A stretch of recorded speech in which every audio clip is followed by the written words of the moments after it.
Carmilla est un jeu dans lequel les joueurs vont incarner des aventuriers dont le but est de vaincre Carmilla, représentée par cette carte. Tour de jeu est très simple. En début de tour, on pioche deux cartes, on en prend une et on défausse l'autre. Ensuite, on peut jouer une carte action. Donc voici quelques cartes action. Tout d'abord, on peut poser des rubis. Très important car à la fin du jeu, si Carmilla est vaincue, le seul gagnant sera celui qui aura ramassé le plus de rubis. Ensuite, il y a la carte grimoire qui permet de piocher 3 cartes et d'en défausser 2.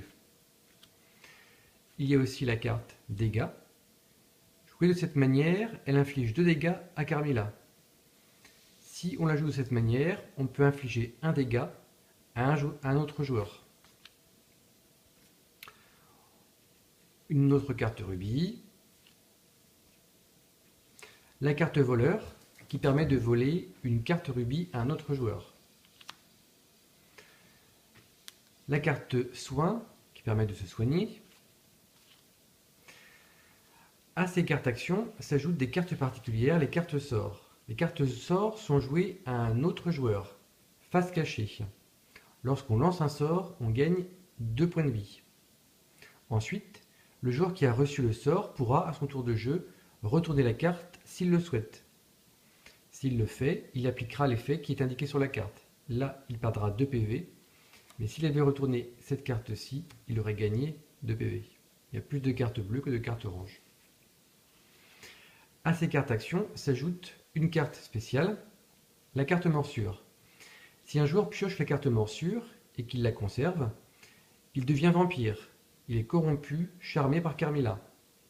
Ses conditions de victoire changent. Il ne doit plus vaincre Carmilla, mais la protéger et vaincre les autres aventuriers. Si les joueurs arrivent à tuer un vampire, le vampire peut dévoiler sa carte morsure, il revient à la vie avec 5 points de vie et c'est un vampire révélé. Il peut être tué si un joueur utilise contre lui la carte pieu. Lorsque tous les joueurs ont joué une carte action, ensuite c'est au tour de Carmilla. Elle va taper tous les joueurs. Pour cela, c'est assez simple.